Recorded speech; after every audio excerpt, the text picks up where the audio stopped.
ወራዊ ወጪ ቀን በቀን ደሞዜ ወራዊ ወጪ ቀን በቀን የሰሞኑ አስቤዛ ሆነብን ሰቀቀን።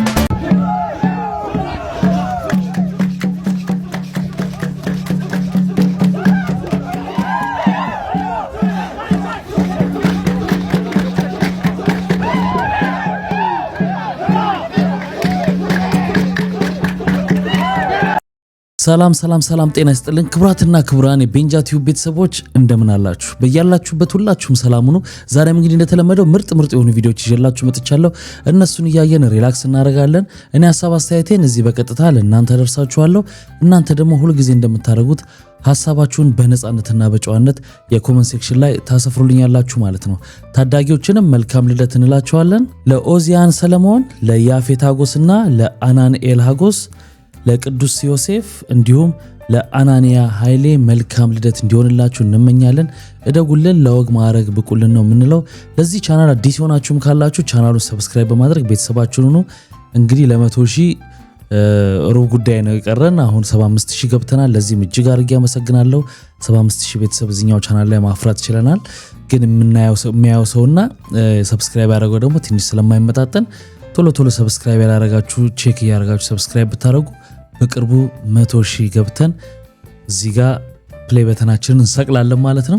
ስለዚህ ይሄ ለእናንተ ቀላል ነው፣ ለእኔ ግን ያግዘኛል። ቪዲዮንም ከመጀመራችሁ በፊት እኔ ሄድሴቴን አረጋለሁ፣ እናንተ ደግሞ ላይክ የምታደርጉበት አፍታ ታገኛላችሁ። ቪዲዮን ላይክ አድርጉትና ዘንዶ ወጣ አሳ ጎርጉሮ እሱም ይበላል በዚህ ውድ ኑሮ ማን ያዘዋል እንዲወፍሮ ለምን ጂም አትገባም ብሮ አሁንም አልጋ ላይ ተኝተሃል? ጥያቄዎትን በግልጽ ያቅርቡልኝ፣ በግልጽ መልስልዎታለሁ። ጥያቄዎት ከተመለሰ ደግሞ ያው ማድረግ ያለቦትን ነገሮች እንደ አንድ ካህን መምከር ፈልጋለሁ። እግዚአብሔር ይስጥልኝ። አዎ እኔ ሰውነቴን ማንቀሳቀስ አለብኝ።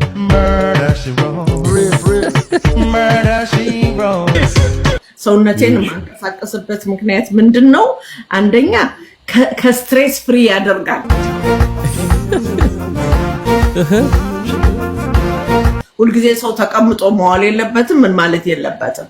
ስለዚህ እኛ ደግሞ ትልቅ ሰው ስንሆን ብዙ ኤነርጂ ስለማናወጣ ትንሽ የምንመገባት ምግብ ፋት ነው የምትሆነው ወደ ሰውነታችን። ይሄ ይታወቃል። ስለዚህ በሳይንስም አምናለሁ ማለት ነው እኔ። እንቅስቃሴዎትን ምን ማድረግ ይችላሉ? እርሶ ሸንቃጣ ነዎት በጣም። እውነቴን ነው። ጠንካራ እናት ይሁኑልን፣ ይሁኑ። እውነቴን ነው። ደግሞ በጣም ቆንጆ ነው። ተማምላክን የድሮ ፎቶዎትን አይቼው እንደ ውበትዎት ራሱ በጣም ቆንጆ ኦርቶዶክሳዊት እናታችን ነው። እውነቴን ነው።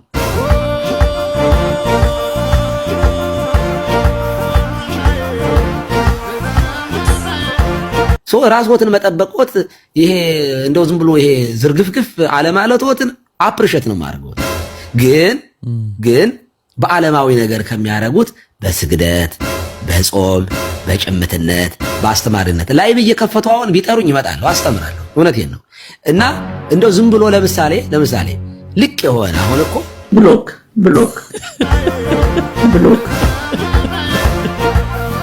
ምን ይባላል? በጣም አሪፍ መልስ ነው የሰጡት እንግዲህ አባታችን። በጣም የሚያስቅ ነገር ነው የምነግራችሁ። አያቴ ስልክ አስደውላ እና እስኪ ክፍለ ከተማ አካሄደኝ የቤት ኪራይ አበል ልቀበል አለችኝ።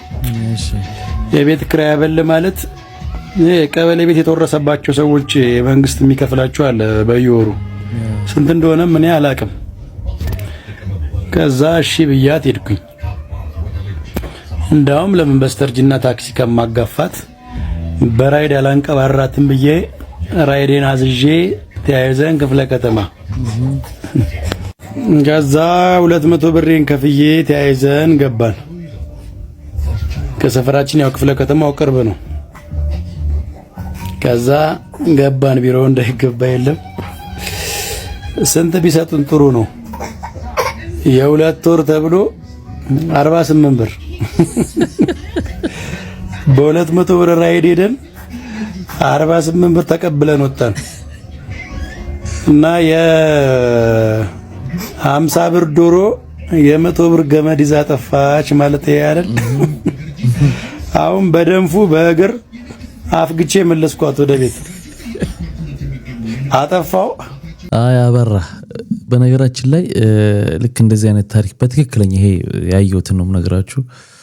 አንድ ማቀው ሰው ነበርና ትንሽ የጅልነት ባህሪ ስላለበት የሆነ ብር አበድሮት ለሰውየው ያችን ብር ምሳሌ ልንገራችሁ 100 ብር ልበላችሁ አበድሮት ሄዶ እሱን ለመቀበል ያለበት ቦታ ከ100 ብር በላይ አጥፍቶ ሄዶ 100 ብሩን ተቀብሎ ተመልሶ መጣና ምንድነው ጥቅሙ ነው?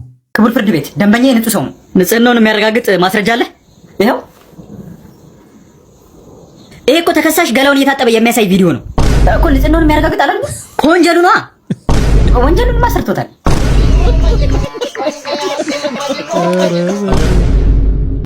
ደንቆሮ መካኒክ ስትሆን ማለት ነው የምትጠቀመው ነገር ሰው እንዴት ብርን የመሰለ ነገር አንድ ብሩን መሃሉን ነች ወርቃማን እያወለቁ እንደ ሮንዴላ ለሮንዴላ ይጠበቃል። ምን አይነት አስገብቻ አልገባም። ደንቆሮ ስትሆን እኮ እንደዚህ የምታደርገው ተው። መማር አለብህ ያልተማረ ሰው ማለት ነው። በቃ መገደልና ጥቅም የለውም። በቃ ምንም ጥቅም የለውም። ምን ሆናችሁ ነው ፋራቱን? ይሄ እኮ ክብር እኮ ነው። ይሄ ስንት ተለፍቶ ከውጭ ሀገር እኮ ተጭኖ መጣው ይገንዱ። እኛ ሀገር እኮ አይመረትም እኮ። ምን ሆነ? ከውጭ የመጣ ነገር ሁሉ ክብር አለው።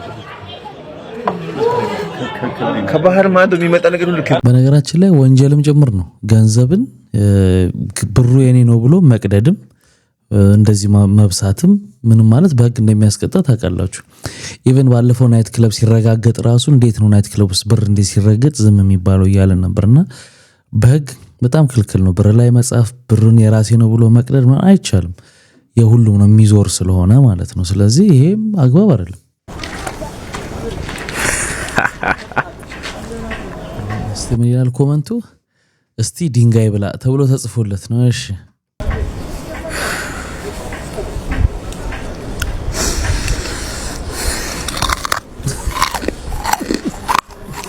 ደሞ ድምጹ ምርጥ ለጨጓራ ኮንክሪት። ቀጥታ ወደ መጸዳጃ ቤት ገብተህ ብሎኬት እንደምታስቀምጥ ጥርጥር የለውም። ፕራይቬት ኤሪያ አለ አይደለ? ሱሬ እንትን ነው ማስቀምጠው አይጥ። አሁን እድሉ ቢሰጥሽ ምን አይነት ቅጣት ትቀጫለሽ? እኔ እንዴት መሰለህ ቅጣት ነው አይደለ ያልከኝ? ስፔሲፊክሊ ደግሞ እንዲ ሬፕ ምናምን ነገር ለሚያደርጉት I have the best ቅጣት የምሬ ነው ማለት ላይ ለሚደፍሩ እንደ በፊት የድሮ ቅጣት የነበረ ነው። ኦኬ ኢትዮጵያ ውስጥ ነው I don't know ብቻ ላይ ውጭ ሀገሮች ነበረ። ሶ ምንድነው ማረጋው? I was just like ሰንሰለት አመጣና አስራቸዋለሁ አስተኝቼ ማለት ነው። እና አስተኝቻለሁ and then the private area አለ አይደለ? ሱሬ እንትን ነው ማስቀምጠው አይጥ። ከዛ በኋላ ሰንጠረዥ ነው የሚባለው። ቦክሷ ሰንጠረዥ ምኑ ሰንጠረዥ ነው የሚባለው። ይሄ መግቢያው ቦክስ ሳጥኗ ትንሿ ሳጥን ብረት። ቴንክ ዩ። እሷን አደርግና ከላይ ከሰል ማለት ነው። ከላይ ምን ከሰል የሚያቃጥል ከሰል። ከዛ ላይክ ሂት ስለማይወዱ አይጦች ስፔሲፊክሊ ደግሞ እንትን ስለሚላቸው ይቦረቡታል። ምንድን ይሄን ሁሉ ነገር የሚያስኬር ነገር የለም እኮ። በቃ ከዚህ ቀለል ባለ መንገድ እኮ በደንብ መቅጣት የሚቻልበት መንገድ አለ። አይጥ ስታረይ ቦክስ ስትሰሪ ከምትኖሪ ሰውየው እንዲሰቃይ የሚያደርጉ በጣም ከዚህ የተሻሉ በቀላል መንገድ ሞልቷል። Hey everybody, I am Mimo. Is somebody was? Is pure me my hair was. Dressing brunette. Yep. Today I'm brunette. Like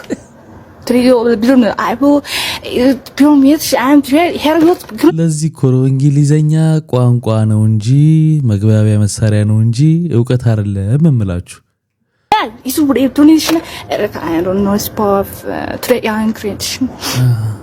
It's life. It's life, yeah, I know. Yeah, any life. Introduction, a life of change. Yep. Today I'm gonna wish, oh my goodness. Oh my goodness. It's love. Oh, I don't like you guys. Oh my goodness, your life, your dress is beautiful. Yep, it's bloody. Yeah. Oh, today today I go and get a video of what. Bye. I love you so much. I love you so much. Last week I love you. Bye. እኔ ምን አውቃለሁ ምን ልተርጉምላችሁ እንግዲህ ቀላል እኮ ነው ገብቷችኋል አይደል ጎበዝ ነደድን አረ ነደድን አራጨስ ወይኔ ሻማሪዬ እሺ በለኝና በእናትህ መኪና ልግዛልህ ይኸውልሽ ዛሬ እሱን ላወራሽ አይደለም የመጣሁት እኮ እሺ መኪና ልግዛልህ ምናምን እያለች ከዛ ኢግኖር አድርጋት ምናምን እስኪ የባይስን አንዳንድ ስድብ ኮሜንት ሴክሽን ላይ አስታውሱ ፈልጌው ነው እሺ ከዛ ደግሞ እዚህ ጋር ምን እያሉ ይላጡብናል ደግሞ ኮንፊደንስ ይናጥቻለሁ ስለዚህ ከዛሬ ጀምሮ በራሴ መስራት ልጀምር ነው እሺ ከዳዲ ተቀብዬ 100 ሚሊዮን ልስጥ ይበቃል አንድ ሰማይ ስር እኮ ነው ያለነው አንድ ምድር ነው የምንረግጠው ማንን ነው የምትሸውዱት 100 ሚሊዮን ብር ልስጥ እያለች ከዛ በኋላ አንተ ኮንፊደንስ አሳስቦ ጋራጅ ልገባ አባት የገባበት ጉድጓድ ግባ ደነስ አትደደም ፐርሰናሊቲ ተሳዳቢ ግን እንደዛሬ ብዬ መሳደብ አምሮኛ ኮሜንት ላይ ያው እንግዲህ ልቤን ተናገሩልኝ አመሰግናለሁ ምን ጥፋት የለባቸው ምክንያቱም እንዲህ አይነት ኮንቴንቶችን በጣም በሚሊዮን ማለት ይቻላል የሚከታተሉ ሰዎች አሉ ድራማ እንደሆነ ግልጽ ሆኖ ይያለ ልክ እንደ ሪል መጥራት እንችላለን ብዙ አምጥተንም አይተናቃለንና ስለዚህ ይመቸው ከለታት ባንዱ ቀን ድንገት ታማ ሆስፒታል ገባች ላተርፍም ትችላለች ተባለ ባኪሞች ታዘውላት ስትወስዳቸው የነበሩ መድኃኒቶች የሰውነቷን ቅርጽ ቀያየሩት ወፈረች ድና ከሆስፒታል ወጣ ፕሮግራሞች ላይ ስትሳተፍ ያዩት አንዳንድ ሰዎች በማህበራዊ ድረገጽ ላይ በማያውቁት በማያገባቸው በሷ ጉዳይ ተናገሩ ቀለዱ ተጣርተው ሳቁባት እሷም አይታ ሰበረች 1 ዓመት ከ6 ወር ከቤት ሳትወጣ በጸሎት ስብራቷን ጠገነች እግዚአብሔርም ሁሉንም በጊዜው አስዋበላት በቃ ሻላት ሁሉንም አሳለፋት አንገቷን ቀና አድርጋ እንድትራመድ ከስብራቷ አድኗት ለምስጋና አቆማት ማርቲና እንኳን እግዚአብሔር ረዳሽ ማርታ ጎይቶም እንግዲህ ከአምለሰት ጋር በነበራት ፖድካስት ላይ በጣም ብዙ ነገሮችን ተናግራለች ግን ይሄ ፓርት በጣም ያሳዘነኝ ፓርት ነው የራሱና የተሰበረችበት ወቅት ነበርና ካፋችን የሚወጣ ነገር ሰዎች ምን ያህል እንደሚሰብር ክብደቱን የምናይበት ነው እንደገና በማናቀው ነገር ውጫዊ ነገር አይተን ጀጅ የምናደርገውም ነገር በጣም አስቸጋሪ ነው ሰዎች ምን ያክል ጉዳት ላይ እንደሚጥል ያየንበት ነው ምክንያት ነበር ሰው የተመለከተው ሰው በምን አወቀ ፊልማችን ይመረጥ ነበር ከሌሊቱ 6 ሰዓት የሚል ፊልም ነበርና እሱ ፊልም ይመረጥ ነበርና እዛ ፊልም ላይ መገኘት ነበረብኝ ያው ጓደኞቼ ልቅር ምናምን ስላቸው አይ አሉኝ ያቃሉ የኔን ነገር እነሱ በጣም ስለሚወዱኝ በቃ ያው አብረን መገኘት ስላለብን ተገኘው ከነሱ ጋር አብረን እና ሰው ሲያየኝ ደነገጠ እና የሚደነግጠው ኦፍ ኮርስ እኔም ቢሆን እነሱም ቢሆን አስተያየት ሰጣለሁ እንትና ምን ሆነ ወፈረች እንትና ምን ሆናል ምናምን ላለው ያስጨነቀኝና ውስጤን የሰበረው ነገር ምንድነው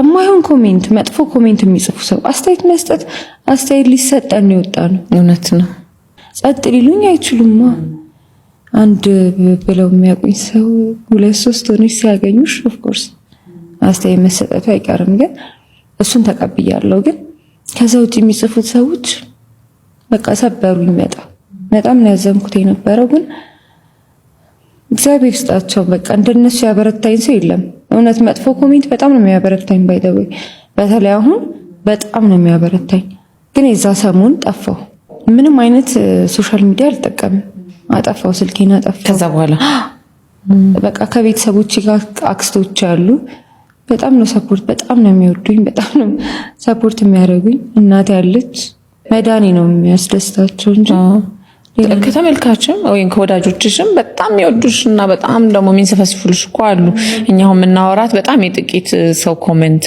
ነው የማልጠብቃቸው ማለት ይሄ ነው ልልሽ አልችልም ያው እንደምታዩት 10 ደቂቃ ሆነኝ ከተወለድኩኝ ለዛ ስራ ለመፈለግ ፋዘር ዊዝ ኤአይ ቪዲዮ እሺ እወጣለሁ ባባን ለማገዝ እንደምታውቁት በዚህ ኑሮ ውድነት ወተትና ፓምፐርስ መግዛት በጣም ከባድ ነው ያው አቡዬ 10 ደቂቃ ሆኖ ከተወለደ ስራ ሊፈልግ ወጣ አንተ ካወቅኩ ጀምሮ እኔ ከተወለድ ጀምሮ አንተ እዚህ ጋር ተቀምጠሃል መቀመጫ እዚህ ጋር ተለጠፈ ይሄ ውሸት ነው ኤአይ እኮ ነው የዋሹ ነው ይሄ እውነት አይደለም የእውነት ልጅ እና እኔን የዋሸህ ነው እያልከኝ ነው አይደለም አንተን የዋሸህ አይደለም እኔ ምልህ እኮ ይሄ ነው ውሸት የሆነው ይሄ ቻት ጂፒቲ ነው ጫት ጥቅም አለ ማን ጫት ጥቅም አላቦት ምን ይደረግ አንተ ጋር መቅረብ እኮ ፈተና ነው። መከራ ነው። ደግሞ ደስ የሚለው ናብኪን አለ እዚህ ጋር ጥሩ ነው ያነሱልኝ ሐሳቦት ግን ትንሽ ጉዳዩን ወደ ባለሀብትነት ወደ መንግስት ተወስድ ነው ትንሽ ሐሳቡ ላቡ የመጣው ይሁን እንግዲህ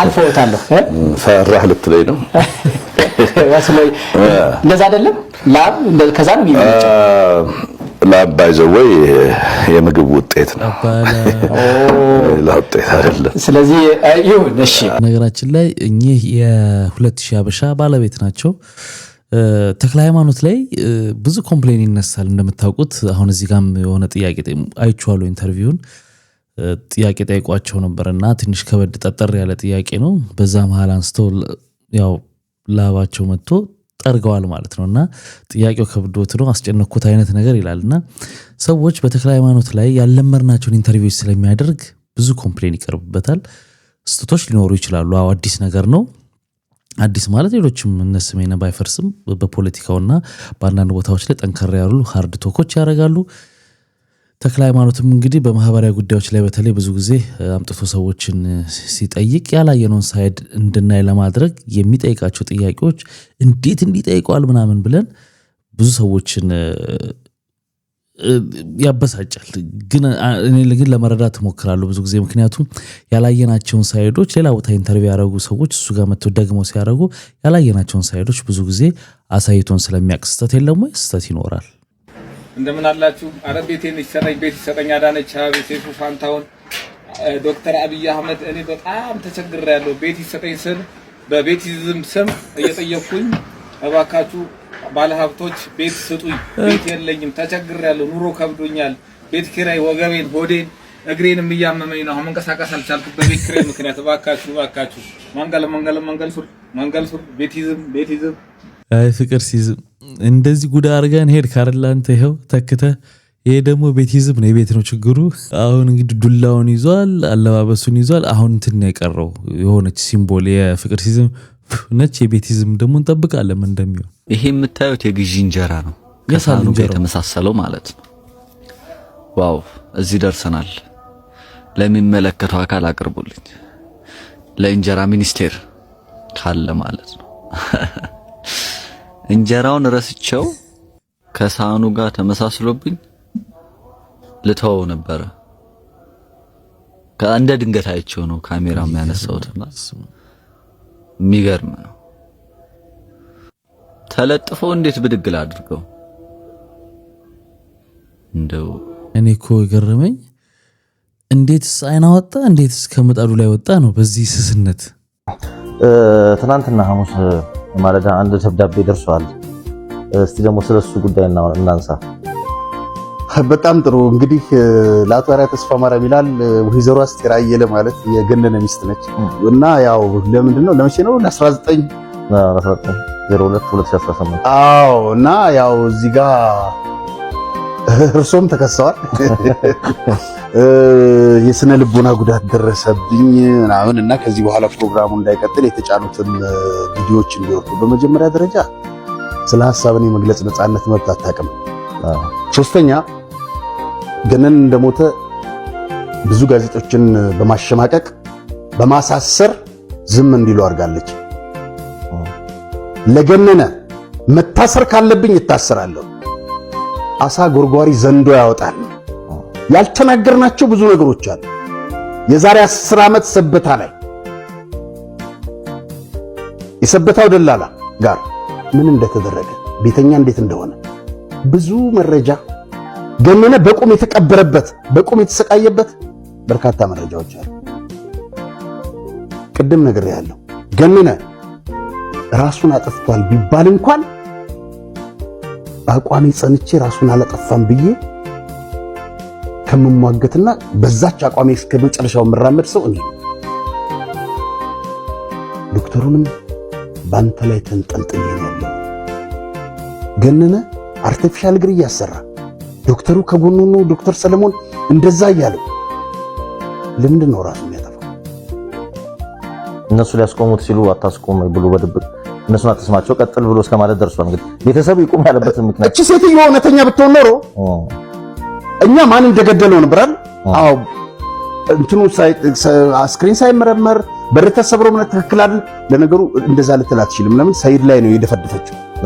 ሰይድ ላይ ነበር ታስገባው የፈለገችው ሰይድ ገደለ በሚል አንድ ልጅ ጥሩ ኮሜንት ሰጥቷል ይላከልና ግን ማን ሰይድን በቅርብ አውቃለሁ ዝንብ እንኳን አይገለዋል እውነቱን ነው። እና ዶክተሩም እንዴት ለገነነ ነገር ሲባል እንዴት እንደተደሰተ ዶክተሩ እንዴት እንደገለጸው ከገነነ በላይ የተደሰተው ሰይድ ነው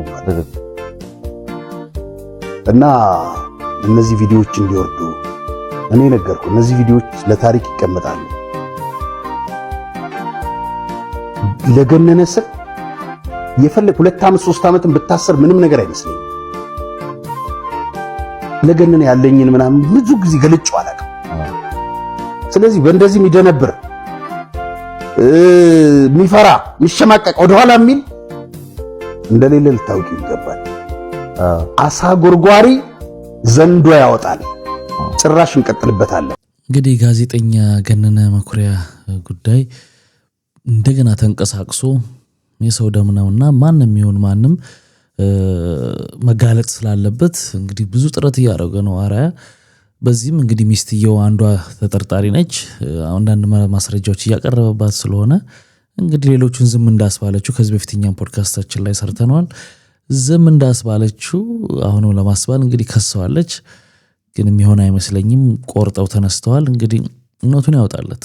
እቺ ልጅ ግን ምን ታርጋችሁ በእናታችሁ? ምን አርጊ ነው የምትሏት? ብዙዎቻችሁ ታቋታላችሁ። ቃል ኪዳን ነፍሱን ይማርና የታሪኩ ባባ ሚስት በተደጋጋሚ የዚችን ልጅ ፎቶ እየተጠቀመች ፌስቡክ ላይ ፖስት የምትፖስት አንድ ልጅ አለች። የምትፖስታቸው ፖስቶች ደግሞ ታርጌትሊ ነፍሱን ይማርና ከታሪኩ ባባ ሞት ጋር እያገናኘች ማለት ነው። የምትፖስተው ልጅ ደግሞ እቺ ነች። ከቃል ኪዳን አንጻር ከምትፖስታቸው ብዙ ፖስቶች መካከል አንዱን ላሳያችሁ። ተመልከቱ። ከ1000 በላይ ላይክ አለው። ይሄ ፖስቷ ተመችቶት ላይክ ያደረገ ከ1000 ሰው በላይ አለ ማለት ነው። ምን ይላል ፖስቱ? ታዲያ የሞተ አልተጎዳም ትላላችሁ ይላል። ያው ዳይሬክትሊ ሜሴጇ ይገባቸዋል። እሱ ወይንም ታሪኩ ባባ ቢሞትም ቃል ኪዳን ግን በጣም ደስተኛ ነች ነው ሜሴጁ። ያው ሞት ለሁላችንም ያለ ነው። አሁን በህይወት ያለንም ጊዜያችን ነው የምንጠብቀው፣ ተራችንን ማለት ነው። ለማንም ሞት የሚቀር ነገር አይደለም። በሞት ምክንያት ደግሞ እናቱን፣ አባቱን፣ ወንድም እህቱን፣ ሚስቱን፣ ባሉን ያጣ በጣም ብዙ ሰው አለ። በአጠቃላይ ሞት የህይወታችን አካል ነው እና ከዚህ አንፃር እቺ ልጅ ካሁን በኋላ ያለውን ህይወቷን በሙሉ እያለቀሽ ኑሪ ነው የምትሉት ወይንስ ሁሌም ጥቁር እየለበሽ ኑሪ ነው የምትሉት? ገና ለገና ሳቀች ብላችሁ ደስተኛ መሰለች ብላችሁ በዚህ ልክ እንዴት ትልቀሰቀሳላችሁ? በእናንተ ግምት ወይንም በእናንተ አስተሳሰብ እቺ ልጅ እየሳቀች ፎቶ ስለተነሳች በቃ ደስተኛ ነች ማለት ነው? ዛሬ እየሳቁ የምታዩዋቸው ሰዎች እኮ ደስተኛ ስለሆኑ አይደለም። ከላይ ለእናንተ ደስተኛ ለመምሰል እንጂ በጣም ብዙ ሰው በውስጡ ብዙ ህመም አለበት። ቢገባችሁ ቃል ኪዳን ጋር የታሪኩ ባባ አንድ አደራ እጇ ላይ አለ፣ ልጃቸው ማለት ነው። ስለዚህ እቺ ልጅ ለልጇ ስትል ጠንካራ መሆን አለባት፣ በውስጧ የያዘችውን ሚዛ ቢሆን ማለት ነው። በዚህ ፎቶ ላይ የምንመለከትሽ እህታችን እባክሽን ቢያንስ ለልጇ ስትል እቺ ልጅ መኖር አለባት፣ መጠንከር አለባትና ፕሊስ ፍቻት በቃ። በፌስቡክ አካውንቷ ገብታችሁ ማየት ትችላላችሁ። አንዴ አይደለም በተደጋጋሚ ስላየው ነው ይህንን ቪዲዮ የሰራሁት። በተለይ ደግሞ እንደ ሴት ልትረጃት ይገባል ብዬ አምናለሁ። አንቺም ሴት ልጅ ነሽ፣ ነገ ብዙ ነገር ሊያጋጥምሽ ይችላልና እባክሽን እንደ ሴት ቢያንስ አንደርስታንድ አድርጊያት። ለምን እንደሆነ አላቅም፣ ብዙ ጊዜ ከማየው ነገር አንፃር ሴት ለሴት ለምን በዚህ ልክ እንደምትቀሳሰሩ አይገባኝም።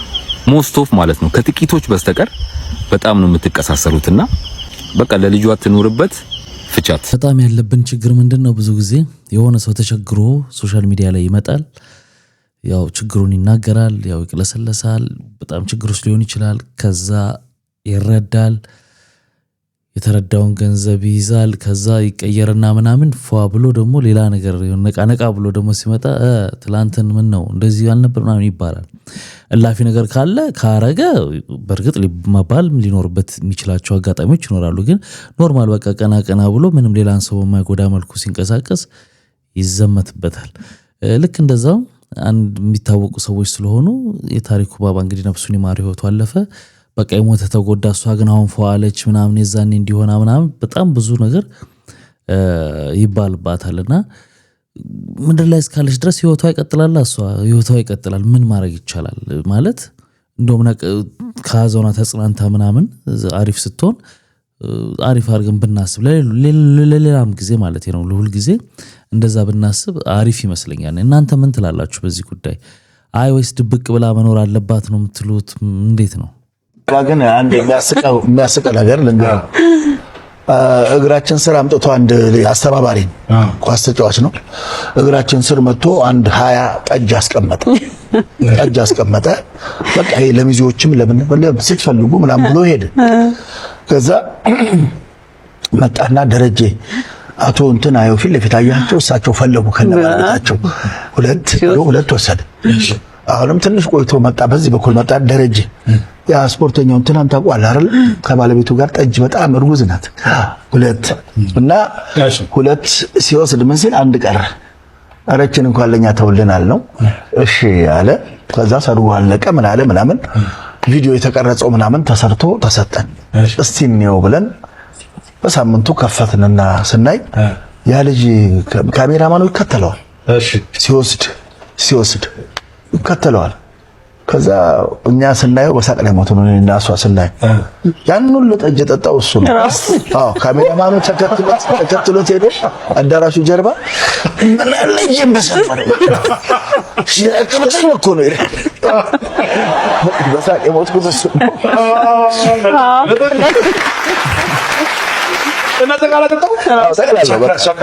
እንደ ልነግርህ አልችልም። ያው ለሚዲያ አይሆንም በሚል እኮ ነው እንጂ ምን አለ ነው እያለ እኮ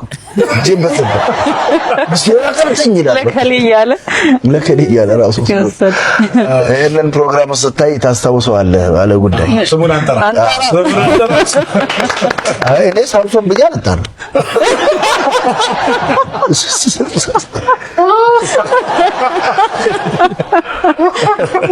እንደውም ምን አለ እዚህ ኢንተርቪው ላይ ደረጀ በቃ ሰውየው በቃ ከዛ በኋላ እርም አላለ ጠጅ እውነት እኮ ነው። በቃ እርም በቃ ሰይፉ ላይ የቀረብከው ሀብታሙ ልጅ ደስ ብሎናል፣ ታሪክ ስለተቀየረ። ግን የሆነ ነገር ሸምድደህ የመጣህ ነው የምትመስለው። ጥርት ያለ ሀብት ምናምን አይመስልም። ለምን ብትል በቻሌንጅ ለረዳ ስለፈለኩ 300,000 አስገባኝ ምናምን አልክ። ሚሊዮኔር እንደዛ አይልም፣ ሀብታም እንደዛ አይልም፣ ወላሂ አይልም። ቴሌግራም ላይ መጣችሁ ጆይን አርጉኝ ምናምን አልክ።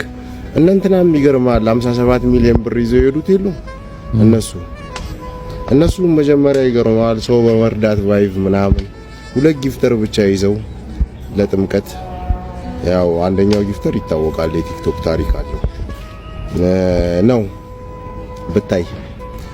ከዛ በኋላ 57 ሚሊዮን ብር ህዝቡን ቅዝቅዝ ያደረጉት ጥምቀት ከ10 ጀምረው እስከ 15 ድረስ ጌም ተጫወቱ። የሀገር ኮይን ሲዘንብ ሲያይ ህዝቡ ጥሩ ሰው አላቸው። ያቺ ገሶ አጭሯና ያ ገሰሮ የለም ቦርጫሙ ነው እስ እንዳለኝ እኔ ማንንም አልከፍልም በብሔሩ በዘሩ የሚያፍረው ልጅ። ከዛ አንድ ደግሞ አለ አይደለ አትርዳን እየተባለ ካረዳዋችሁ ምናምን የሚል ማስታወቂያ የሚሰራው ለራሱ ማለት ነው። እና አንተም ታይፕህ እንደዛ ነው፣ ወላሂ ታይፕህ እንደዛ ነው። ምክንያት ስላለኝ ነው። 70% ስላንተ ማቀው እውነት አለ። ለሆኑ ካምፓኒዎች ነው የምትሰራው፣ ሁሉም ነገር ያንተ አይደለም። እና ነገ ተነገ ወዲያ ቴሌግራም ግሩፕ ላይ የሆነ ቦታ መተህ ከዛ በኋላ ምን ልትለን ነው መሰለህ? ካናዳ ልውሰዳችሁ ልትለን፣ አሜሪካ ልውሰዳችሁ ምናምን ልትለን፣ አውስትራሊያ ካናዳም ሆነች አውስትራሊያም ሆነ የትኛውም አውሮፓ ሀገር ውስጥ ለምን አልባኒያቺ ደሃው ሀገር 11000 ስኩዌር ኪሎ ሜትር የሆጆ ሀገር እሷ ራሱ ይገርማል ሰራተኛ አቅርቡልኝ ብላ ኢትዮጵያን አታውቅም። እና ፊውቸርህ ለወደፊቱ ታቀርባለህ ብለን የምንገምተው ነገር ደስ ስላላለን እስቲ ግልጥልጥ አድርጋ አሳየን፣ ዝም ብለህ አትላጥ ለማለት ያክል ነው። ይጨምርልህ። በተረፈ አላህ ያሰብከው ደረጃ ላይ ያድርስ ወንድሜ። ከቅናት ከሌላ ነገር እንዳይመስልብኝ እውነታ ስለሆነ ነው። እዚሁ ፕላትፎርም ላይ ያውቀናቸው እዚሁ ፕላትፎርም ላይ ሙጅሪ ቢሆኑ ብዙ ሰዎች ስላሉ አባቢ በጣም እንግዲህ ብዙ ኮምፕሌን እየተነሳበት ነው ይሄ ልጅ። ብዙ ሰዎች ፌክ ነው እንዳትሸወዱ የሚል ሀሳብ እየሰጡ ነው። ለግዠሪ ሬንታል ካምፓኒ የሱ ማናጀር ነው። እሱ መኪናዎቹ ያ ነው የዛ ካምፓኒ ማናጀር ስለሆነ እነዛን መኪናዎች እዛ እንትን ይላል እነሱ ይከራያሉ ምናምን እሱ የሚጠቀምበታል አይነት ነገር ነው የሰማሁት እኔ ግን እርግጠኛ አይደለም። ኦኬ አይ ላቭ ዩ ቤ ሲ ዩ ተግባባ እንደዛ ተብያለሁ። ግን የእሱ ሀብታም መሆን አንተን ሀብታም ያደርጋል ማለት አይደለም። የማንኛውም ሰው ሀብታም መሆን እናንተን ሀብታም አያደርግም። እናንተ በለፋችሁ ጥረት ምክንያት ነው ጨላው የሚመጣው ገንዘቡ የሚመጣው ምናምን ነው። ግን አሮን ነው ይታይልኝ ምናምን ሰው ሲረዳ ምናምን እኔ ሰምቼ አላውቅም። ይሄ ልጅ እኔ ማቀው ጨላውን ይዞ ምናምን ጨላ ስሩ ሲል ነው ማቀው እንጂ ምንም ሌላ ሲረዳ ወንድመቶቹን ሲያግዝ እንደዚህ ለማድረግ ኢትዮጵያ ላይ አስብ ያለው ወገኖቼን ረዳለው የሚል ነገር መሴጁ ላይ ሰፊው ሾው ላይ አላየው። ተግባባ። ያ የራሱን ህይወት ቀይሯል። ምንም የሚያስዋሽ ነገር የለም። የራሱን ህይወት ቀይሯል። ልጁ የራሱን ህይወት ቀይሯል። በምንም አድርጎ ልጁ አዎ እንግዲህ እዚህ ፎሬክስ ትሬዲንግ ላይ ብዙ ኮምፕሌኖች ይነሳሉ። መጨረሻ ላይ ልክ እንደ ኔትወርክ ማርኬቲንግ አይነት ሲስተም ነው ያለው ይሄ ፒራሚድ እንደሚባለውና ከላይ ያሉ ሰዎች ምናምን ኮዳቸውን እየሸጡ ሊጠቀሙ ይችላሉ ምናምን ነው የሚሉት። እኔ ብዙ ዕውቀቱ የለኝም እውነት ለመናገር ግን ማስረጃ አለን ብለው የሚሉት ሰዎች እኔ ሁሉ ጊዜ በጣም ብዙ ሰዎች ስለሚባሉ በጥንቃቄ እርግጠኛ መሆንና ማጣራት ይጠይቃል ገንዘባችሁን ከመጨመራችሁ በፊት የሚለው ሐሳብ ላይ ግን እስማማለሁ። የለጠፈው 3 ሚሊዮን ምናምን ብሎ አካውንት ላይ የለጠፈውን አሁኑኑ እዚሁ ገብታችሁ ፕሊዝ ሲምፕል ነገር ነው የምነግራችሁ 3 ሚሊዮን ምናምን ብሎ አካውንት ላይ ለጥፈው ፖስት የተደረገውን ቻት ጂፒቲ ገብታችሁ ስትከቱት በደንብ አድርጎ ፌክ መሆኑን ያስቀምጥላችኋል። አንድ ስልክ ስለያዝኩ አላሳያችሁ። ታዲያ የሌለ 3 ሚሊዮን ለምንድን ነው ለኛ እንድናየው የተፈለገው? ገባችሁ? ለምን ምንድነው አሁን እናንተ እያላችሁ ያለው ሀብታም ነው በስታክ ማርኬት ህይወቱን የተቀየረው የኛም ህይወት ይቀየራል ብለ እሱ አሁን ምን አይነት ገንዘብ ነው የሚቀበል? ካንተ እዚች ጋር ሌክዠሪ መኪና ያሳይህና ካንተ በቴሌግራም ግባ ስልኩ ቁጥር አለው ጆይነሩ ኮርስ ሸጥልሃለሁ ይልሃል። ሚሊዮነሩ ለምን ኮርስ ይሸጥልሃል? አንተ በ100 ብር በ200 በ300 ብር ንገረኝ። ለምን ይሸጥልሃል? ሀብታም ከሆነ ለምንድን ነው የሚሸጥልህ? ለምን ነው ወደ ቴሌግራም የሚጠራ? ለምን ነው ኢንቨስት አድርግ ብሎ የሚወተውት? ሚሊዮነር ምን ያደርጋል አንተ ጋር? ስለዚህ እሱ እየተጠቀመባችሁ ያለው ከብሮከሮች ጋር ነው የሚሰራው። ኮሚሽን አለው። እንደዛ አድርገው ዲል ያደርጋሉ። ይሄን ያህል ያንዱን ኢሜል እንደውም ልከውልኛል። አሮን ነው ቲክታክ ይፍቀድ አላቅም፣ ግን ለማቃችሁ ሰዎች እልክላችኋለሁ። ስክሪን ላይ ማሳየት ትችላላችሁ። ስለዚህ ምንድነው ብሮከሮቹ ፎሎወር ያላቸውና ኮሚኒቲው ጋር ይደርሳል ብለው የሚያምኑትን ሰው በተለይ ይሄ ሾው ምናምን እንደዚህ በደንብ አድርገው ራሳቸውን ምናምን መግለጽ ይችላሉ ብለው የሚያምኗቸውን ሰዎች አሁን የዚህኛውን የኢሜሉ ዲል ምንድነው $15,000 በወር ይከፈልሃል። በጣም ሌክዠሪ የሆነ ቤት፣ ልብስ፣ ማቴሪያል፣ አጠቃላይ ነገር ያሟሉላችኋል። መኪና ይወጥኝ። ስለዚህ እነሱ ምንድነው ኮሚኒቲ ውስጥ ገቡና ለነዛ ሰዎች እናንተ ያላችሁን ክራውድ ለኛ አምጡልን ነው። ክራውዳችሁን ለኛ ይዛችሁልን ነው። የሚከተላችሁን እነዚህን ጆይን እያስደረጋችሁ ገንዘብ አምጡልን፣ እኛ ይሄን እንከፍላለን። ከፊት ለፊት ማንን ያሰጣልሃል? ብሮከሩ እነዚህን ሰዎች። ተሳሳትኩ? አዎ መረጃ አይናቅም።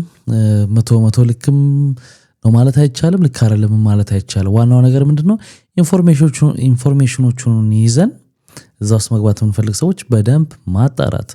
ግን ትንሽ ማቀው ምንድነው እንዳለው የተለያዩ ሰዎች በጣም ሁሉ ጊዜ እዚህ ይሄ ትሬደሮች ምናምን በጣም ሌክዠሪ ህይወት ማሳየት ይወዳሉ፣ በጣም ሰውን የሚያጓጓ ነገር። ስለዚህ ከጀርባ የሆነ ነገር አለ something እንድትሉ ያረጋችኋል። በዛሬው ዕለት እንደተሰማው ከሆነ ያልታመነው ነገር ሆኗል። የዓለማችን እጅግ በጣም ግዙፍ የሆነው ሙዚየም እና እጅግ በጣም ብዙ ጥበቃ የሚደረግለት በፓሪስ የሚገኘው ሉቭር የተሰኘው እጅግ በጣም ግዙፉ ሙዚየም ሞናሊዛን ጨምሮ ወደ 33000 የሚጠጉ ቅርሶችን በአንድ ላይ የያዘው ሙዚየም በዛሬው ዕለት ተዘርፏል። ይህንንም ያልታመነና እስካሁን ድረስ ብዙዎች ያልተዋጠላቸውን ዘረፋ ያደረጉት 3 ሰዎች ሲሆኑ እንደምትመለከቱት መሰላል ተጠቅመው ነው ዘርፈው የወጡት። ዘረፋውም የፈጀባቸው 7 ደቂቃ ብቻ ሲሆን የዘረፉትም ብዛቱ እስካሁን ድረስ አልታወቀም። ነገር ግን ሊተመንላቸውና ዋጋ ሊወጣላቸው የማይችሉ እጅግ በጣም ውድ የሆኑ ጌጣጌጦችና ዳይመንዶችን ነው በ7 ደቂቃ ውስጥ ብቻ ዘርፈው ያመለጡት። ይህንንም በዓለማችን ትልቅ የሆነው ሙዚየም ሲዘርፉ ማንም የደረሰባቸው ሰው የለም። እንደተዘረፈም የታወቀው ሰራተኞቹ ሙዚየሙን ለመክፈት ሲገቡ ብቻ ነው። እንደምትመለከቱት ለመግባት የተጠቀሙበትን መሰላልና ለመውጣት የተጠቀሙበትን መሰላል ሁሉ ጥለው ነው የሄዱት። ፓሪስ ፖሊሶችም እንደተናገሩት ከሆነ እነዚህ ግለሰቦች ማክስ ያደረጉና ዝርፊያውንም ፈጽመው ከጨረሱ በኋላ በሞተር ባይክ ወይም በሞተር ሳይክል እንዳመለጡ ተናግረዋል። እናም ከዝርፊያው ጋር ተያይዞ በአሁኑ ወቅት ሙዚየሙ ለጎብኚዎች ዝግ ሆኗል ማለት ነው። ብሩክ ነኝ። መልካም ምሽት ይሆንላችሁ። በቃ ፊልም ላይ የሚያሳዩን ነገር እኮ ነው የተተገበረው ማለት ነው። በጋዱ ብዙ ጊዜ እንደዚህ ሙዚየሞች ሲዘረፉ የሚታዩ ፊልሞች አሉ። እስልምና መቀበል ፈልጋለሁ ለሞላው ለኢትዮጵያ ምጭም ከኢትዮጵያ ውጭም ከኢትዮጵያ ውስጥ ያሉት ለሙስሊም ተከታዮች ወይ ለእስላሞች አድርሱልኝ ነና እስላም መሆን ፈልጋለሁ ወይ ሙስሊምን መቀበል እፈልጋለሁ። አሁን ካለውበት ህይወት ትክክለኛው ሃይማኖት እስላምን መቀበል ፈልጋለሁ። እነንን ቪዲዮ ለአሲያ አኪያነች አሲያ ውጭ ሀገር ላለችው ለሷ አድርሱለት። ቀጥታ ባንቺ ላይቭ ላይ መጥቼ መቀበል ፈልጋለሁ። አሁንም እየነገርኩ ነኝ። ሙስሊም መሆን ፈልጋለሁ። እስልምናን መቀበል ፈልጋለሁ። ምክንያቱስ ኢየሱስ ክርስቶስ እስካሁን እኔ የጴንጦ ኢየሱስ እስካሁን ያመለኩት ኢየሱስ የኔ ህይወት መቀየር አልቻለም። የኔ ላይፍ መቀየር አልቻለም ከዚህ በኋላ። ስለዚህ ቀጥታ እስልምናን መቀበል እፈልጋለሁ። ወላሂን ነው የምለው። ወላሂን ነው የምላችሁ። መቀበል እፈልጋለሁ። እስካሁን የኖርኩት ህይወት የውሸት ህይወት ነው። ኢየሱስ መቀየር አልቻለም። ጴንጤው ኢየሱስ ሊቀየር አልቻለም። ስለዚህ ምንድነው ከዚህ በኋላ በቀጥታ ሄጄ መቀበል ይፈልጋለሁ። ሞላው ለሙስሊሞች አድርሱልኝ። የኔ ህይወት የሚቀይር ሃይማኖት እስልምናን መቀበል እፈልጋለሁ። እኔ ብዙ አመት በጴንጤ ውስጥ ኖር ያለው ከ1994 ጀምሮ እስካሁን ኖር ያለው። እስካሁን የኔ ህይወት ሊቀየር አልቻለም። እስካሁን ላይፍ ሊቀየር አልቻለም። አንድ እንኳን ስልክ መግዛት አልቻልኩም። ስለዚህ ኢየሱስ ደሃ ነው። የጴንጤው ኢየሱስ ደሃ ነው። የፕሮቴስታንቱ ኢየሱስ ደሃ ነው። መስጠት አይችልም። ስለዚህ እኔ አሁን ከዚህ በኋላ ወላሂ ምስክር ነው የኔ ህይወት የሚቀየር ከሆነ የኔ ላይፍ የሚቀየር ከሆነ አንድ ስልክ የሚገዛ ሙስሊም ካለ ከዚች ቤት የሚያወጣ ስንት አመት ወደ 6 አመት ኖር ያለው እዚች ቤት ከዚች ቤት እንዲቀየር ብዙ ጊዜ ኢየሱስን ጸልያለሁ። ኢየሱስ እንዲቀየር በየጸልየ መቀየር አልቻለም። ሊለውጥ አልቻለም። ስለዚህ ከዚች ህይወት የሚቀየር በእውነት እችን መልእክት ሰምቶ የሚቀየር ከኢትዮጵያ ውጭም ይሁን ኢትዮጵያ ውስጥ ላይ ያለው ሙስሊም ይሁን አንድ ስልክ የሚገዛ አንተ ሃይማኖትን መቀየር የፈለከው ለአንድ ስልክ ነው አይደለ? በጣም እኮ የሚገርም ነው። አንድ ስልክ የሚገዛ ሙስሊም ካለ ሃይማኖቴን እቀይራለሁ። እንዴት ምን አይነት ስብዕና ነው? በጣም አቴንሽን ሲከር የሆነ ሰው ነው። ማረጋው ነገር የለም። እንደምታውቁት የማይበላው ነገር የለም። መጽሐፍ ቅዱስ ገንጥሎ ይበላል፣ ቫዝሊን ይበላል። ማንም አቴንሽን ሊሰጠው አልቻለም። እንደገና ብዙ ነገር ሞክሯል፣ አልሆነም። አሁን ደግሞ አንድ ስልክ የሚገዛልኝ ካለ እቀይራለሁ። መቼስ አንድ ስልክ ገዝተህ እንደዛ ትሆናለህ ብለው እነሱም አያምኑም፣ አይቀበሉህም። እንደገና ሊቀይርልኝ አልቻለም ያመለኩት አምላክ የምትለው መስራት እኮ የሚባል ነገር አለ። ጸሎት እንዳለ ሆኖ ከዛ ደግሞ ወጥቶ የራስን ትጋት ማድረግ አለ። በዛ ነው የሚቀየረው እንጂ ዝም ብለህ ስለጸለይክ መና አይወርድም። እጅግ በጣም አሳዛኝና ቅስም ሰባሪ ዜና ተሰምቷል። ታላቁ አባት ሀጂ ሙፍቲ ዑመር ኢድሪስ ህይወታቸው ማለፉን በዚህ ሰዓት መረጃዎች እያሳዩ ይገኛሉ። የቀድሞ የኢትዮጵያ እስልምና ጉዳዮች ጠቅላይ ምክር ቤት ፕሬዝዳንት የነበሩት በሁሉም ዘንድ የሚወደዱት ክቡር ዶክተር የሆኑት ሀጂ ሙፍቲ ኢድሪስ በዛሬው ዕለት እንግዲህ ህይወታቸው አልፏል። በጠና ታሞ በሕክምና ላይ እንደነበሩ እኔም መረጃዎችን በተደጋጋሚ ሳደርሳችሁ እንደነበር ይታወቃል። ታዲያ ዛሬ ላይ እንግዲህ የተወሰነ የጤና መሻሻል እንዳላቸው ከቤተሰቦቻቸው መረጃ ወጥቶ ነበር። ነገር ግን አሁን ላይ ህይወታቸው እንዳለፈ ተሰምቷል። እጅግ በጣም ያሳዝናል። እውነት ለመናገር እንደ ሀገር በጣም ትልቅ ሰው ነው ያጣነው። በጣም ትልቅ ሰው እንግዲህ ከበፊትም ክርስቲያኑም ቢሆን ሙስሊሙ ማህበረሰብ ቢሆን በጣም የሚወደዱ አባት ነበሩ። ብዙ መልእክቶቻቸውን ብዙ ነገሮቻቸውን ስናይ ነውና በጣም ያሳዝናል። ነፍሳቸውን ይማር። እንግዲህ ያስፈልገው በቃ ያልኩሽ አላማ ስላለ ብቻ ነው በቃ። ስለዚህ ወደ ዲኤንኤ ያመራችሁ ዲኤንኤ ተደርጎ ነው አባትነቱ የተረጋገጠው? አዎ ዲኤንኤ ተደረገ፣ አባትነት ተረጋገጠ። ኢቭን ዲኤንኤ የሚያደርገው ዶክተር እስኪደነግጥ አሁን የምኑ ዲኤንኤ ይደረጋል እስኪል ድረስ እኔም ፈልጋለሁ። ምክንያቱም እንዲያምን ፈልጋለሁ። ሽሽቱን ስለማቅ ነው ስዶ ምናምን አይደለም እኮ እንዳልኩሽ በቃ ይሄ ኃላፊነት ለመውሰድ የሚያደርገው ጥረት ነው የነበረው። ይሄ የመራቅ ነገር ነው የነበረው እና የሆነ ሰዓት ላይ ተሽፒክ የምታደርግ አይነት ነገር የለም። አላማው ያ ስለነበረ እኔም እንግዲህ ያው እንደም አይደለም ያን ነገር ማድረግ ስለፈለኩኝ አደረኩኝ። ከዛ በኋላ ቀጣይ ማድረግ ያለብኝ በልጁ ኃላፊነት ወስዶ ተቆራጭ አድርጎ እንዳባት ኃላፊነት እንዲወስድ ማድረግ ነበረብኝ። ያን ነገር እንዲያደርግም አደረኩኝ። ይያላ አንድ አባት ልጁ መሆኑን ካወቀ በኋላ አድርጋችሁ እና አትዩ መጀመሪያ ማድረግ ያለበት ልጁን ማየትና ያለበትን ኃላፊነት መውሰድ ነው እንደ አባት እንደ ሰውኛ። ይያለም ተደርጎም እንደኔ ለጣፋ ከዛ እኔም በቃ ምንም ራሴን እንቆጣጠር አልቻልኩም። ቀጣ ወደ ጠበቃ ቢሮ እንድትቆያለሽ በቃ አላማህ ሌላ ነው። ይሄን ከተደረገ በኋላ እንኳን ይሄን ማድረግ ካልቻልክ ይሄን ማድረግ ካልቻልክ በዚህ ጉዳይ ላይ እንጨርሳለን ብዬ ወደ ጠበቃ ቢሮ ሄድኩኝ። ሲደረግ ተባለ በቃ እሺ እንመጣለን በቃ ያ ነገር ደንገጥ ሲባል ሌላ ነው እንትን የሚያደርገው። ተቆራጭ ለልጅሽ ተቆራጭ እንዲያደርግ ነው ወደ ህግ ጋር ሄድሽው? አዎ ወደ ጠበቃ ቢሮ ሄድኩኝ። ምክንያቱም አምኖ እንኳን የለም ይሄ ሰው ሳታኒስ እሺ አምነሽ ግን አባት መሆንሽን ካተረጋገጠ በኋላ እንዴት ትቀጥያለሽ? ከዛ በኋላ ያን ነገር አስደረኩኝ ነው በሽምግልና ተባለ። ሽምግልና ሽማግሌዎች መጡ። እሱን ያውቁት ተደረገ። ለልጅ ተቆራጭ ነው የመጀመሪያ ተቆራጭ በአንድ አመቱ ላይ አለ ደረሰኛ ላይ ግንቦት ቀኑን አለ ጻፈ አውጥቻለሁ። የመጀመሪያ ተቆራጭ አደረገ 14000 ተደረገ። ከዛ በኋላ እየቀጠለ አላየው ተደርጎም ተቆራጭ አላየው። አንድ አመት 4 ወር ላይ ይዘሽ ነው የተደወለልኝ ወደ ቢሮ የጓደኛው ቢሮ ላይ አንድ አመት 4 ወር ላይ ልጅ እንዲያየው ደስተኛ ነኝ እኔ እፈልጋለሁ። ተቆራጭ ለሆነ እንግዲህ የጆሲ የልጁ እናት በጣም ክስ ያቀረበችበት ነው። የሆነ ጊዜ ላይ እንደውም በቅርብ ጊዜ ሊነጥቀኝ ነው ፍርድ ቤት ሄዶ ከሶ ምናምን ስትል ነበር። ያው ከስር ስትናገር ግን ልጅነቱንም አላመነም ነበር፣ በዲኤንኤ ያመነው። ከዛ በኋላ ደግሞ አይረዳውም ነበር ያለች ብዙ ኮምፕሌኖች እንደ ካዳት ሁሉ መጀመሪያ ላይ ያወራች ነበርና ጆሲ የሚታወቀው እንግዲህ ታስታውሱ ከነበረ ጄቲቪ እንኳን ሲዘጋ ያ ሁሉ ኮምፕሌን ሲቀርብበት አንድ ቀን ወጥቶ እንኳን እንዲህ ነው ብሎ መልስ ሰጥቶ አያውቅም ነበርና በጣም የሚታወቅበት ነገር መልስ ባለመስጠት ነውና ተደጋጋሚ እሷ ይሄን እያነሳች ነው ሐሳብ መልስ አልሰጠም። አሁንም አንዳንድ ጊዜ ዝም ማለት ነገሩን ያከስመዋል የሚል አስተሳሰብ አለ። አንዳንድ ጊዜ ደግሞ የራስን እውነት ይቀብራልን ብዬ አስባለሁ። አንዳንድ ጊዜ ደግሞ መናገርና ማሳወቅ ደግሞ ጥሩ ነው። ኦልሬዲ ሚዲያ ላይ ስለመጣ ነገሩ ማለት ነውና መጨረሻችሁን ያሳምርላችሁ። ሃይ ሳምራብ ኮስሞቲክሶች ነን። ዛሬ ታናሽ ወንድሜ ፕራንክ ልናደርገው ነው።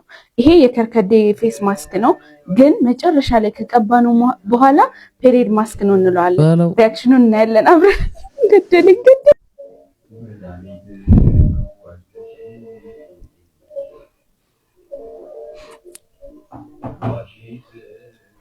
አያችሁት? በጣም ነው ፊት የሚቀይረው፣ የሚያሳምረው፣ ውብ ነው የሚያደርገው። ይህንን ፕሮዳክት ለማስተዋወቅ እንዴት እንደለመንኩት የሴት ፕሮዳክት አላስተዋውቅም ብሎ ያው በመጨረሻ ደልለንም ቢሆን አሳምነነዋል።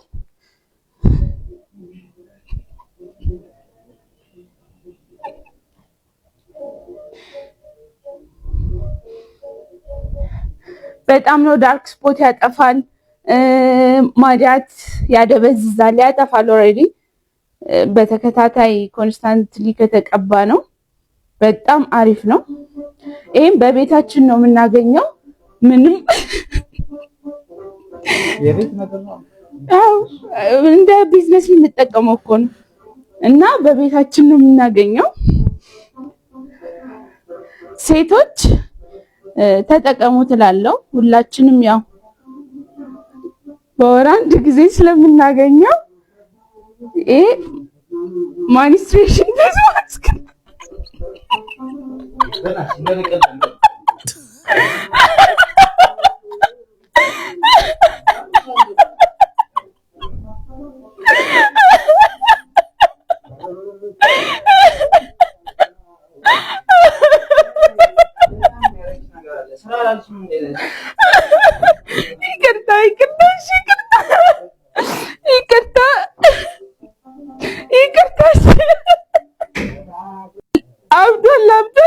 ሌላ ታሪክ ውስጥ ገብተናል። አብዷል። ምን አበደ? ምንም እንደውም አላበደም። እንዴ እኔ በሆን እንዴ ተይው። አሁን አልቻልኩም። ቀራ ሰሎታል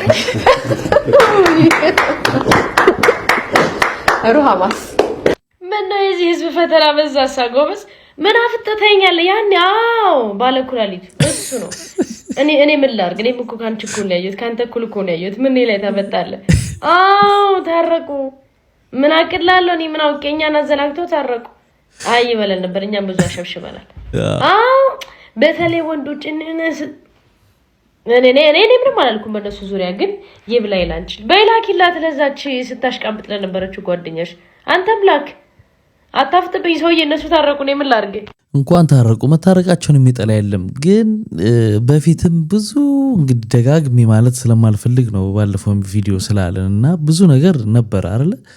የእርቁን ቪዲዮም አይቼዋለሁ። በነገራችን ላይ እንደ ውሸትም ሆነ እውነትም ሆነ ትልቁን ቀንበር ግን የተሸከመችው እሷ ነበረች። ምክንያቱም የነበረባትን ውርጅብኝ ሳይኮሎጂካሊ በሉት ሞራል በሉት ምን በሉት በቃ ምን የያዘውን አየር በሰዓቱ አስቡትና ምን ያህል ጫና ፈጥሮባት እንደነበረም ስትናገር ነበር። በጣም ከባድ ጊዜ እንዳሳለፈች። ሬሳ ሳጥኑ ባዶ ነው የተቀበረው የሚባለው ነገር እውነት ይሆን እንዴ? እዚህ ምስሉ ላይ የምትመለከቱት ግለሰብ ቁርጥ የቀድሞ የኢትዮጵያ ጠቅላይ ሚኒስትር አቶ መለስ ዜናዊን ይመስላል። ሰሞኑን እንግዲህ በሶሻል ሚዲያ ላይ እጅግ መነጋገሪያ ሆኗል። ይህ ምስል በብዙዎች ዘንድ እየተቀባበለ ነው የሚገኘው። እንደምታዩት መልኩ፣ መነጽሩ፣ ጺሙ ምናልባት ረገም ጀለቢያ ቢነሳ ቁርጥ መላጣ ይሆናል ብዬ ተስፋ አድርጋለሁ። ለማንኛውም ይህንን ምስል እንዴት አገኛችሁት? ሬሳ ሳጥኑ ባዶ ነው የተቀበረው የሚባለውስ ነገር እውነት ነው እንዴ? ምን ይመስላችኋል? በጣም ነው የገረመኝ ይህን ምስል ሳየውና እንደውም ቪዲዮም ተንቀሳቃሽ ነገር አይቼ ነበር። ቁጭ አንድ የሚባል ነገር ነበር። አንድ ሰው በዓለም ላይ 7 ጊዜ ተደጋጋሚ ፊት አለው ይባላል። የት እንደሚሆን ግን አናቅምና በጣም የሚመስለው ሰው ይኖራል ይባላል። እንግዲህ ምናልባት እንደዛ ሆኖ ሊሆን ይችላል። ምናልባት ሳይሆን ነውም ደግሞ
የኦርቶዶክስም የፕሮቴስታንትም ተከራካሪዎች ኢቭን የሙስሊም ጭምር አሁን ሰርጸ ፍሬ ስብሐት እንግዲህ እዚህ ጋር የሚሰጠው ኢንተርቪው ምንድነው ዘፈን ኃጢአት ነው ወይ እውነት የሚለውን ክርክር አድርገን ነበረ ከመጽሐፍ ቅዱስ ማህበር ጋርና የሰጡን ምላሽ ብሎ ነውና አዳምጡት እስቲ የሚገርም ነገር ነው።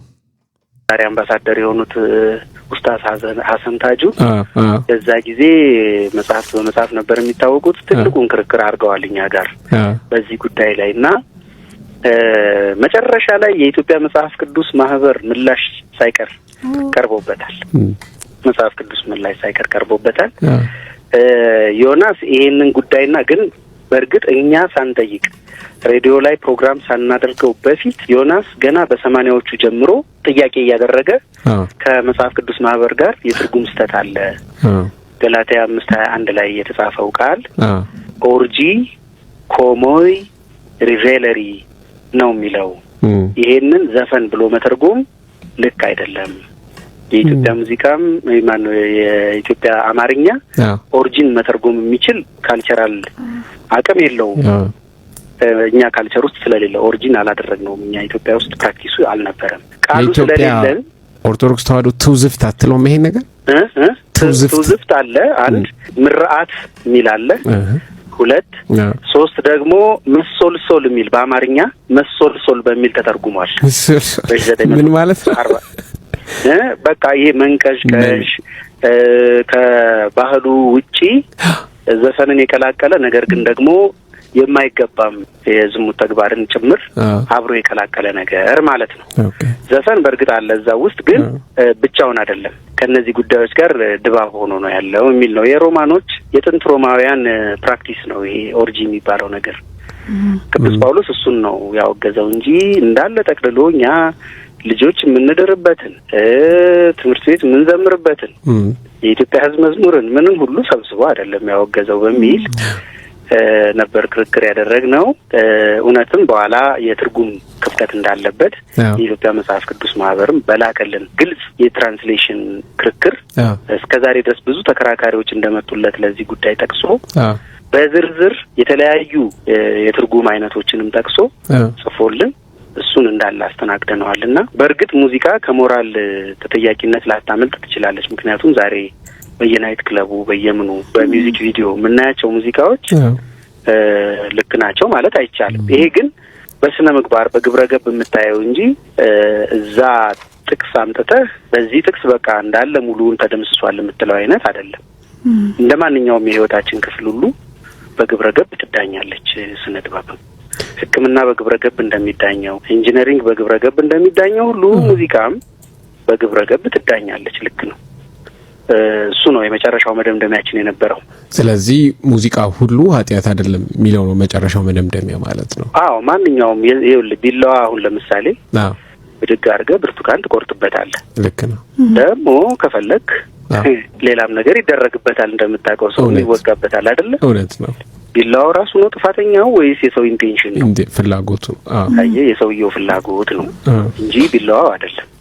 ሙዚቃ ማለት ኢንስትሩመንት ነች፣ ላይ ቋንቋ አንደበታችን ቋንቋን ተጠቅመን እንሳደብበታለን። ይሄንን ቋንቋችንን መልካም ነገር እንናገርበታለን። ቋንቋው ነው መጥፎ ወይስ እኛ ነን? ፍላጎታችን፣ ይሄንን ነው ውሳኔያችን። ልክ። ስለዚህ በጣም ሙዚቃን በክብር ቦታ ያዋሉ ሰዎችን ሁሉ የሚያዋርድ ጥቅል ሀሳብ ስለሆነ ይሄ ልክ አይደለም በሚል ነው። ደግሞም እንደዛ ነው እምነታችን ዛሬ። በጣም ነው እናመሰግነው አቶ። አስታውሳለሁ የነ ኤልያስ መልካም ግሩፕ አመለካከት እንደዚህ አይነት ነበረ። እንግዲህ የዘፈኑ ቀጥሎ የሚያመጣው እንትን ነው እንጂ ወደ ኃጢአት መውሰዱ ነው እንጂ በራሱ ኃጢአት አይደለም ነው የሚሉት። እንግዲህ እነሱ እኔ እዚህ ውስጥ ብዙ መግባት አልፈልግም፣ ግን እናንተ የራሳችሁን ትዝብት ውሰዱ። ሀሳብ አስተያየት ካላችሁ ኮመንት ሴክሽን ላይም አስቀምጡልን። እንግዲህ ክቡራትና ክቡራን ለዛሬ ይዤላችሁ የመጣሁት ቪዲዮዎች እነዚህን ይመስሉ ነበር። በአንዳንዶቹ ተዝናንተናል፣ በአንዳንዶቹ ደግሞ ቁም ነገር ወስደናል። ስትገቡ ላይክ ያላረጋችሁ አሁን ላይክ አድርጋችሁት በሚቀጥለው አሪፍ የሆኑ ቪዲዮዎች ይዤላችሁ እመጣለሁ። መልካም ጊዜ። ባይ ባይ።